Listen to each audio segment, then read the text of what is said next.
अब देखिए question number 6। Question number 6 क्या है? tan inverse -1। ठीक है, हमको मुख्य मान ज्ञात करना है इसका। तो देखिए tan इनवर्स -1, तो tan इनवर्स x वाला फंक्शन है यह वाला, तो इसका जो मान आना चाहिए वो इस इंटरवल में आना चाहिए, तब वो मुख्य मान कहलाएगा। तो ठीक है, देखिए इसको मान लीजिए कि माना यह y के बराबर है, माना y बराबर tan इनवर्स -1, यानी tan इनवर्स -1 को हम लोग क्या मान लिए? y मान लिए। अब इधर आया तो क्या हो जाएगा? tan y बराबर -1। अब देखिए ये हो गया tan y बराबर माइनस tan कितने अंश का मान एक होता है? tan 45 अंश का मान एक होता है। 45 मतलब π/4। अब देखिए tan y और tan -tan π/4 को हम लोग लिख सकते हैं tan -π/4, क्योंकि इसका मान इतना होता है। अब देखिए tan बराबर y का मान कितना आ गया? -π/4। अब देखिए -π/4 इस इंटरवल में बिलोंग करेगा, इस इंटरवल के अंदर यह मान है, इसलिए यही मुख्य मान होगा। तो देखिए y का मान क्या? y को कितना माने थे हम लोग? देखिए इसी को हम लोग y माने थे। ठीक है, तो y का साइन इसको रख देंगे बराबर -π/4।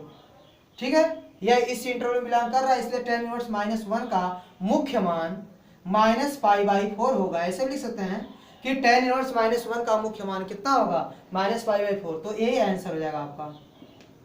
तो इसका मुख्य मान कितना होगा? -π/4। ठीक है, तो क्वेश्चन नंबर 6 लग गया। अब देखिए क्वेश्चन नंबर 7 है सेक इनवर्स 2/3। इसका हमें मुख्य मान ज्ञात करना है। तो देखिए सेक इनवर्स x वाला फंक्शन यह है, तो इस इंटरवल में इसका मान मिलना चाहिए। ठीक है, इसका मान यदि इस इंटरवल में मिल रहा है, ठीक है, तो वो मुख्य मान कहलाएगा इसका। ठीक है, तो इसको मान लीजिए कि माना यह y के बराबर है। ठीक है, तो यह सेक y बराबर कितना हो जाएगा? सेक y बराबर 2/3। ठीक है, आप पता कर दीजिए, पता कीजिए कि सेक कितने अंश का मान 2/3 होता है। सेक कितने अंश का मान 2/3 होता है? तो आपको पता चलेगा कि सेक 30 अंश का मान 2/3 होता है। तो आप लिख सकते हैं यहाँ सेक 30 अंश। 30 अंश मतलब π/6। अब देखिए सेक सेक बराबर, तो y का मान कितना आ जाएगा? π/6।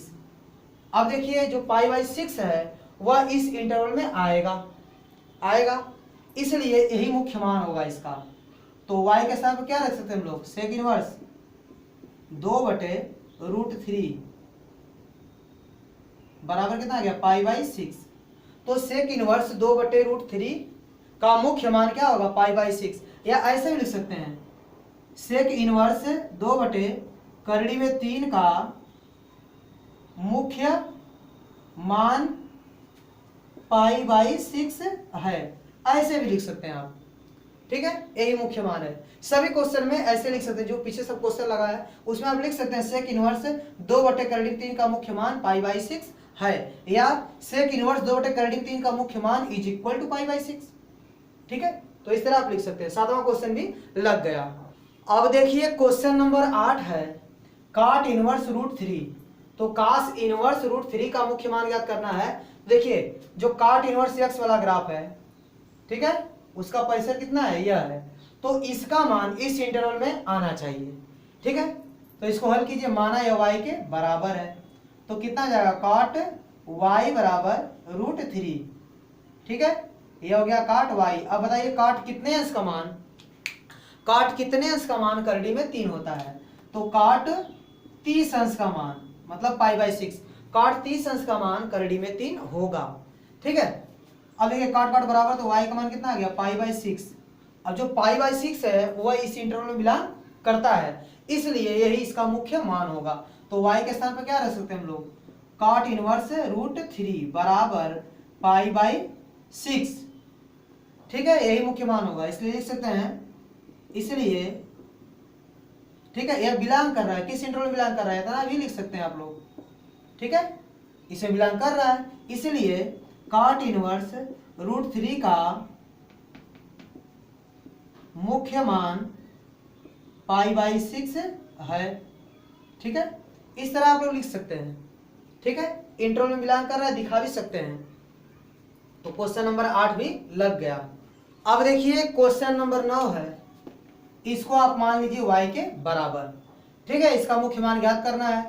तो देखिए cos y बराबर क्या हो जाएगा, -1/2 cos y बराबर माइनस, अब देखिए 1/2 पता करेंगे कि cos कितने है, इसका मान 1/2 होता है। तो कितने इसका मान होता है, cos 45 अंश का मान, cos 45 मतलब π/4, तो cos π/4 का मान होता है 1/2। तो इसको हम लोग इतना लिख सकते हैं। अब देखिए cos निगेटिव है, तो cos निगेटिव है तो cos इसमें निगेटिव होता है और इसमें निगेटिव होता है, तो पाई प्लस भी कर सकते हैं या पाई माइनस भी कर सकते हैं। तो देखिए जो cos वाला है, cos इनवर्स वाला है, देखिए तो कितना इसका परिसर है, 0, पाई, यानी 0 और पाई के बीच में होना चाहिए।